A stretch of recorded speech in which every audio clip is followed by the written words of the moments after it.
गरीब किन्नर। दिया अपने पति शंकर और सास सुमित्रा के साथ बहुत खुश थी। हालांकि वे लोग गरीब थे, फिर भी तीनों एक साथ काफ़ी खुशहाल जिंदगी जी रहे थे। दिया गर्भवती थी और बहुत जल्द एक प्यारे से बच्चे को जन्म देने वाली थी। इस बात की खुशी घर में सभी को थी। मेरी तो भगवान से एक ही दुआ है कि मुझे पोता ही हो। माँ, ऐसा भी तो हो सकता है ना कि पहले हमारे घर में लक्ष्मी जी आ जाए। क्यों दिया, तुम्हें क्या चाहिए, बेटा या बेटी? बस मेरा बच्चा सही सलामत इस दुनिया में आ जाए। एक माँ को इससे ज़्यादा और क्या चाहिए।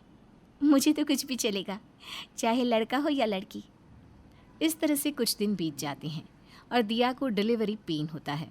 शंकर दिया को हॉस्पिटल लेकर जाता है, जहाँ डॉक्टर से शंकर और उसकी माँ को पता चलता है कि दिया ने एक किन्नर को जन्म दिया है।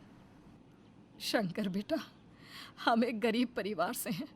अगर दुनिया वालों को पता चल गया कि हमारे घर में किन्नर ने जन्म लिया है तो ये लोग हमें ताने मार मार कर जिंदा मार डालेंगे। इसलिए तू मेरी बात मान और इस बच्चे को कहीं फेंका, और हम सभी से कह देंगे कि हमारी बहू को मरा हुआ बच्चा पैदा हुआ था। माँ, तुम सही कह रही हो। मैं भी एक किन्नर को अपनी बेटी नहीं कह सकता, पर दिया का क्या करे अगर वो नहीं मानी तो? अरे बेटा, तू चिंता ना कर, मैं बहू को समझा दूंगी। और वैसे भी एक किन्नर को भला कौन रखता है। इस तरह से सुमित्रा और शंकर दिया को उसकी किन्नर बेटी का सच बताते हैं और उसे खुद से दूर करने के लिए कहते हैं। पर दिया अपने पति और सास के खिलाफ हो जाती है। नहीं, मेरा बच्चा किन्नर हो या ना हो, मैं अपने बच्चे को खुद से दूर नहीं करूंगी। मैं अपने बच्चे को इस तरह से मरते हुए नहीं छोड़ सकती। अरे बहू, तू क्यों समझ नहीं रही? जिसके लिए आज तू रो रही है, कल उसी की वजह से तुझे खून के आंसू रोने पड़ेंगे। हम लोग जीते जी मर जाएंगे, समाज हमें जीने नहीं देगा। इसीलिए कह रही हूँ कि इस किन्नर को अभी खुद से दूर कर ले। दिया, माँ जो कह रही है बिल्कुल सही कह रही है। अगर तुमने मेरी और माँ की बात नहीं मानी तो भूल जाना कि तुम्हारा कोई पति भी था। शंकर जी, ये आप क्या कह रहे हैं? मैं सच बोल रहा हूँ दिया। अगर तुमने इस बच्ची को खुद से दूर नहीं किया तो मैं खुदकुशी कर लूँगा, और मेरी मौत के जिम्मेदार सिर्फ और सिर्फ तुम होगी दिया। हम दूसरा बच्चा कर सकते हैं, पर इस किन्नर बच्चे को अपने साथ नहीं रख सकते। अगर ऐसा है तो ठीक है, मैं इस बच्ची को खुद से दूर कर दूंगी और कभी किसी को पता नहीं चलने दूंगी कि मैंने एक किन्नर को जन्म दिया था। पर आप सबको भी मुझसे एक वादा करना होगा कि आप 15 साल से पहले मेरी बच्ची को मुझसे दूर नहीं करेंगे।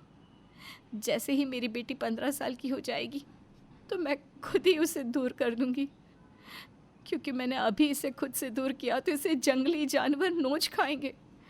और एक माँ कभी नहीं चाहेगी कि उसका बच्चा इस तरह की मौत मरे। मैं आप लोगों के हाथ जोड़ती हूँ। दिया की ममता और आंसू देखकर शंकर भी पिघल जाता है। शंकर और सुमित्रा दिया की बात मान जाते हैं। समय के साथ दिया की बेटी वामिका 12 साल की हो जाती है, पर वो कभी भी अपने पिता और दादी का दिल नहीं जीत पाती। ऐसे ही एक दिन, पिताजी ये देखिए, आज मैंने आपके लिए खाना निकाला है। मैंने तुझसे कितनी बार बुलाया ना वामिका कि मुझसे दूर रहा कर। तेरी माँ ने तुझे सिखाया नहीं क्या, या फिर समझाया नहीं कभी? जब से ये मनहूस इस घर में आई है तब से हमारी जिंदगी को तो ग्रहण लग चुका है। कैसे कैसे करके मेरा बेटा ये घर चला रहा है वो तो भगवान ही जाने, पर इन दोनों माँ बेटियों को तो किसी भी बात की फिक्र ही नहीं। सोचा था इस मनहूस के बाद हमारे घर में दूसरी संतान आएगी, पर मनहूस के कदम तो इतने अपशगुन निकले कि इसके बाद मेरी बहू को औलाद ही नहीं हुई, और हमारी गरीबी भी समय के साथ बढ़ती चली गई। माँ, शांत हो जाओ, बस 3 साल की और बात है, फिर हमारी ज़िंदगी से इस मनहूस का काला साया हमेशा के लिए हट जाएगा और हम इस शहर को छोड़कर किसी नए शहर में बस जाएंगे। क्योंकि वामिका अभी सिर्फ 12 साल की थी, इसलिए उसे कुछ समझ में नहीं आ रहा था कि उसकी दादी और उसके पिता किस बारे में बात कर रहे हैं। इसी तरह 3 साल बीत जाते हैं। वामिका 15 साल की हो जाती है और एक दिन, माँ, हम लोग कहीं जा रहे हैं क्या? हाँ बेटा, हम इस शहर से दूसरे शहर में जा रहे हैं। वाह, नया शहर, नया घर, कितना मज़ा आएगा। नहीं बेटा, अब तेरी ज़िंदगी में कोई मज़े नहीं आएंगे। हम एक नए शहर में नए घर के अंदर जा रहे हैं, पर तू हमारे साथ नए घर नहीं जाएगी। क्योंकि तू एक किन्नर है। और जब तू पैदा हुई थी तब मैंने तेरे पिताजी और दादी से वादा किया था कि 15 साल के बाद मैं तुझे तेरी सच्चाई बता दूंगी और खुद से दूर कर दूंगी। मेरी बेटी, अब तू अपने पैरों पर खड़ी हो चुकी है। अब तू खुद की देखभाल कर सकती है।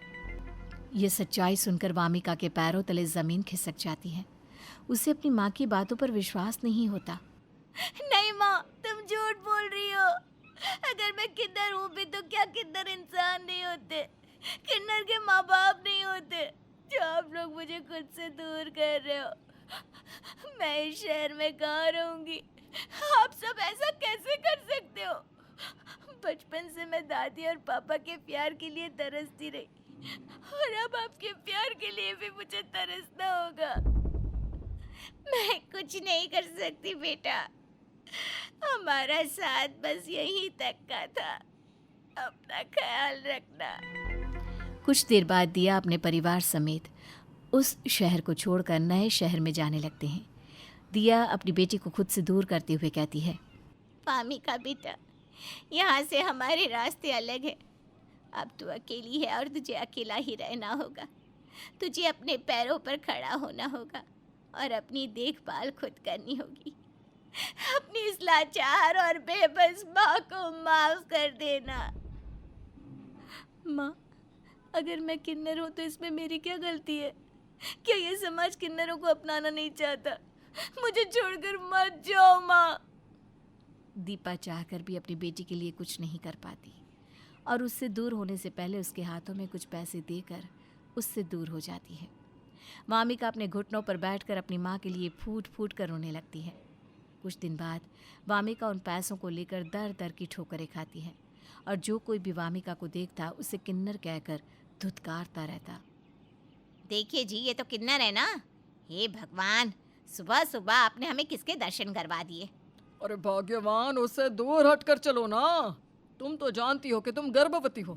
अगर ऐसे समय में तुमने इस मनहूस किन्नर का साया अपने ऊपर पड़ने दिया तो कहीं हमारा बच्चा भी किन्नर ना जन्म ले ले। उन पति पत्नी की बातें सुनकर वामिका से रहा नहीं जाता। वो रोती हुई वहाँ से भी चली जाती है। अब ना तो वामिका के पास रहने का कोई ठिकाना था, ना ही खाने के लिए अनाज। उसके पास उसकी माँ के दिए हुए थोड़े से पैसे रखे थे जिन्हें वामिका खर्च नहीं करना चाहती थी। मेरे पास माँ की कोई निशानी नहीं है। बस जाते हुए माँ मुझे कुछ पैसे दे गई थी ताकि मैं कुछ खा सकूं। अगर मैं इन पैसों को खर्च कर दूंगी तो मेरे पास माँ की कोई निशानी नहीं रहेगी और वैसे भी ये पैसे कब तक मेरा पेट भरेंगे। ये सोचते हुए वामिका बस चलती ही जा रही थी। तभी उसकी नज़र एक 10 साल की छोटी सी बच्ची पर पड़ती है जो कूड़े के ढेर में खाना ढूंढकर खा रही थी। अरे तुम ये क्या कर रही हो? इस कूड़े के ढेर से खाना निकाल कर क्यों खा रही हो?